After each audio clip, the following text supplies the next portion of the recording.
17. söz. Bismillahirrahmanirrahim.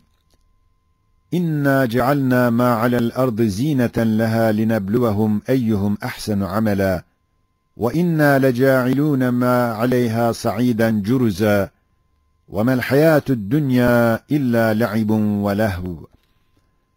Bu söz iki âli makam ve bir parlak zeyilden ibarettir.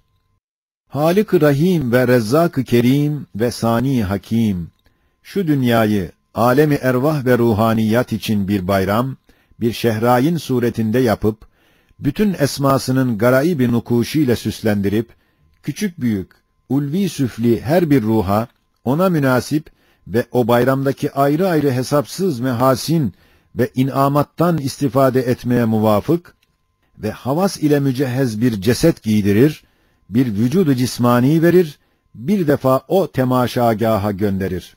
Hem zaman ve mekan cihetiyle pek geniş olan o bayramı, asırlara, senelere, mevsimlere, hatta günlere, kıtalara taksim ederek, her bir asrı, her bir seneyi, her bir mevsimi, hatta bir cihette her bir günü, her bir kıtayı, birer taife ruhlu mahlukatına ve nebati masnuatına birer resmi geçit tarzında bir ulvi bayram yapmıştır ve bilhassa ruh-i zemin, hususan bahar ve yaz zamanında, masnuat-ı sagirenin taifelerine öyle şaşalı ve birbiri arkasında bayramlardır ki, tabakat-ı âliyede olan ruhaniyatı ve melaikeleri ve sekene-i semavatı seyre celbedecek bir cazibedarlık görünüyor. Ve ehli tefekkür için öyle şirin bir mütalagah oluyor ki, akıl tarifinden acizdir. Fakat bu ziyafet-i ilahiye ve bayram-ı Rabbaniye'deki ismi Rahman ve Muhyi'nin tecellilerine mukabil, ismi Kahhar ve Mümit, firak ve mevt ile karşılarına çıkıyorlar. Şu ise, vasiat rahmeti kulle şey, rahmetinin vüs'at-i şumulüne zahiren muvafık düşmüyor. Fakat hakikatte birkaç ciheti muvafakatı vardır.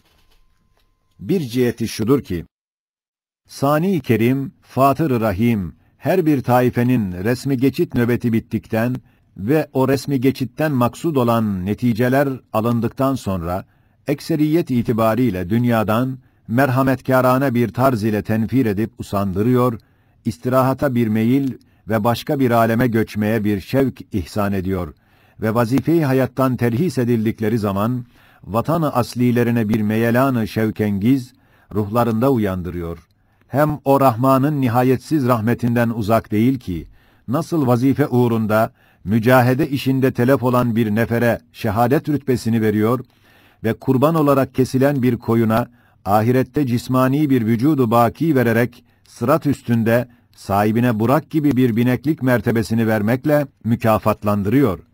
Öyle de, sair ziruh ve hayvanatın dahi, kendilerine mahsus vazife-i fıtriye-i Rabbaniyelerinde ve evamir-i Sübhaniye'nin itaatlerinde telef olan ve şiddetli meşakkat çeken ziruhların, onlara göre bir çeşit mükafat-ı ruhaniye ve onların istidatlarına göre bir nevi ücret-i maneviye, o tükenmez hazine-i rahmetinde bait değil ki, bulunmasın. Dünyadan gitmelerinden pek çok incinmesinler, belki memnun olsunlar. La ya'lemul gaybe illallah. Lakin, ziruhların en eşrefi ve şu bayramlarda kemiyet ve keyfiyet cihetiyle en ziyade istifade eden insan, dünyaya pek çok meftun ve müptela olduğu halde, dünyadan nefret ve alemi bekaya geçmek için eseri rahmet olarak iştiyakengiz bir halet verir. Kendi insaniyeti dalalette boğulmayan insan, o haletten istifade eder. Rahat-ı kalp ile gider. Şimdi, o haleti intac eden vecihlerden, numune olarak 5'ini beyan edeceğiz. Birincisi, ihtiyarlık mevsimiyle, dünyevi, güzel ve cazibedar şeyler üstünde, fena ve zevalin damgasını ve acı manasını göstererek, o insanı dünyadan ürkütüp, o faniye bedel bir baki matlubu arattırıyor. İkincisi, insanın alaka peyda ettiği bütün ahbaplardan %99'u dünyadan gidip diğer bir aleme yerleştikleri için o ciddi muhabbet saikasıyla o ahbabın gittiği yere bir iştiyak ihsan edip mevt ve eceli mesrurane karşılattırıyor. Üçüncüsü, insandaki nihayetsiz zayıflık ve acizliği bazı şeylerle ihsas ettirip, hayat yükü ve yaşamak tekalifi ne kadar ağır olduğunu anlattırıp, istirahata ciddi bir arzu ve bir diyar-ı ahire gitmeye samimi bir şevk veriyor. Dördüncüsü, insanı mümine nuru iman ile gösterir ki, mevt, idam değil, tebdili mekandır. Kabir ise, zulümatlı bir kuyu ağzı değil, nuraniyetli alemlerin kapısıdır. Dünya ise, bütün şaşası ile ahirete nispeten bir zindan hükmündedir. Elbette, zindan-ı dünyadan bostan-ı cinana çıkmak ve müziç dağdağay hayatı cismaniyeden alem-i rahata ve meydan-ı tayaran-ı ervaha geçmek ve mahlukatın sıkıntılı gürültüsünden sıyrılıp huzur-u rahmana gitmek, bin can ile arzu edilir bir seyahattir, belki bir saadettir. Beşincisi, Kur'an'ı dinleyen insana, Kur'an'daki ilmi hakikati ve nuru hakikatle dünyanın mahiyetini bildirmekliği ile dünyaya aşk ve alaka pek manasız olduğunu anlatmaktır. Yani insana der ve ispat eder ki dünya bir kitab-ı samedanidir. Huruf ve kelimatı nefislerine değil, belki başkasının zat ve sıfat ve esmasına delalet ediyorlar.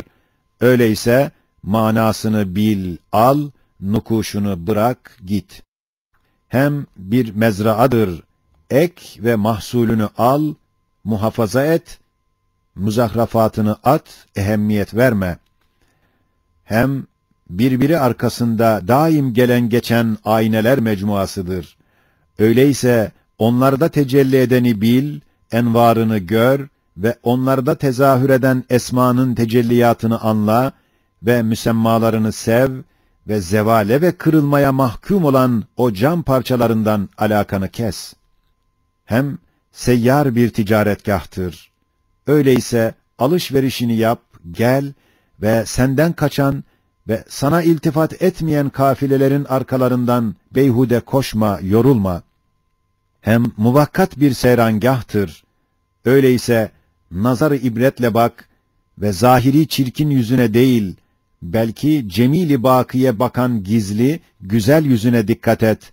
Hoş ve faydalı bir tenezzüh yap, dön ve o güzel manzaraları iraya eden ve güzelleri gösteren perdelerin kapanmasıyla akılsız çocuk gibi ağlama, merak etme.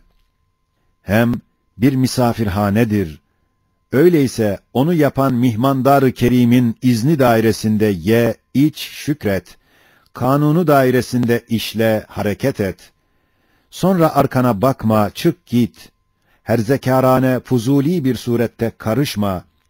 Senden ayrılan ve sana ait olmayan şeylerle manasız uğraşma ve geçici işlerine bağlanıp boğulma gibi zahir hakikatlarla dünyanın iç yüzündeki esrarı gösterip dünyadan müfarakati gayet hafifleştirir, belki hüşyar olanlara sevdirir ve rahmetinin her şeyde ve her şe'ninde bir izi bulunduğunu gösterir. İşte Kur'an şu 5 veçe işaret ettiği gibi başka hususi vecihlere dahi ayat-ı Kur'aniye işaret ediyor. Veil o kimseye ki şu 5 vecihten bir hissesi olmaya. 17. sözün 2. makamı. Haşiye. Bu 2. makamdaki parçalar şiire benzer fakat şiir değiller. Kasti nazmedilmemişler. Belki hakikatların kemali intizamı cihetinde bir derece manzum suretini almışlar. Bırak biçare feryadı, beladan gel tevekkül kıl. Zira feryat, bela ender, hata ender, beladır bil. Bela vereni buldunsa, ata ender, safa ender, beladır bil. Bırak feryadı, şükür kıl, manendi bela bil, dema keyfinden güler hep gülmül. Ger bulmazsan, bütün dünya cefa ender, fena ender, hebadır bil. Cihan dolu bela başında varken, ne bağırırsın küçük bir beladan, gel tevekkül kıl. Tevekkül ile bela yüzünde gül, ta o da gülsün. O güldükçe küçülür, eder tebettül. Bil ey hodgam, bu dünyada, saadet terki dünyada. Hudabin isen o kâfidir, bıraksan da bütün eşya lehinde. Ger hodbin isen helakettir, ne yaparsan bütün eşya aleyhinde. Demek, terki gerektir her iki halde bu dünyada. Terki demek, huda mülkü, onun izni, onun namıyla bakmakta. Ticaret istiyorsan ger, şu fani ömrünü bakiye tebdilde. Eğer nefsine talip isen, çürüktür hem temelsiz de. Eğer afakı ister isen, fena damgası üstünde. Demek değmez ki alınsa, çürük maldır hep bu çarşıda. Öyle ise geç, iyi mallar dizilmiş arkasında. Siyah dutun bir meyvesi. O mübarek dut başında eski Said, yeni Said lisanı ile söylemiştir. Muhatabım Ziya Paşa değil, Avrupa meftunlarıdır. Mütekellim nefsim değil, tilmizi Kur'an namına kalbimdir. Geçen sözler hakikattır. Sakın şaşma, hududundan hazer aşma. Ecanip fikrine sapma, dalalettir, kulak asma. Eder elbet seni nadim. Görürsün en ziyadarın, zekavette alemdarın, o hayretten der daim. Eyvah! Kimden kime şekva edeyim, ben dahi şaştım. Kur'an dedirtir, ben de derim, hiç de çekinmem. Ondan ona şekva ederim, sen gibi şaşmam. Hak'tan Hakk'a feryat ederim, sen gibi aşmam. Yerden göğe dava ederim, sen gibi kaçmam. Ki Kur'an'da hep dava nurdan nuradır, sen gibi caymam. Kur'an'dadır hak hikmet, ispat ederim, muhalif felsefeyi 5 para saymam. Furkan'dadır elmas hakikat, dercan ederim, sen gibi satmam. Halktan hakka seyran ederim, sen gibi sapmam. Dikenli yolda tayran ederim, sen gibi basmam. Ferşten arşa şükran ederim, sen gibi asmam. Mevte ecele dost bakarım, sen gibi korkmam. Kabre gülerekten girerim, sen gibi ürkmem. Ejder ağzı, vahşet yatağı, hiçlik boğazı, sen gibi görmem. Ahbaba kavuşturur beni, kabirden darılmam, sen gibi kızmam. Rahmet kapısı, nur kapısı, hak kapısı, ondan sıkılmam, geri çekilmem. Bismillah diyerek çalıyorum. Haşiye 1. Eyvah diyerek kaçmıyorum. Arkama bakmam, dehşet de almam. Elhamdülillah diyerek rahat bulup yatacağım. Zahmeti çekmem, vahşette kalmam. Allahu Ekber diyerek ezan-ı haşri işitip kalkacağım. Haşiye 2. İsrafil'in ezanını fecr-i haşirde işitip Allahu Ekber diyerek kalkacağım.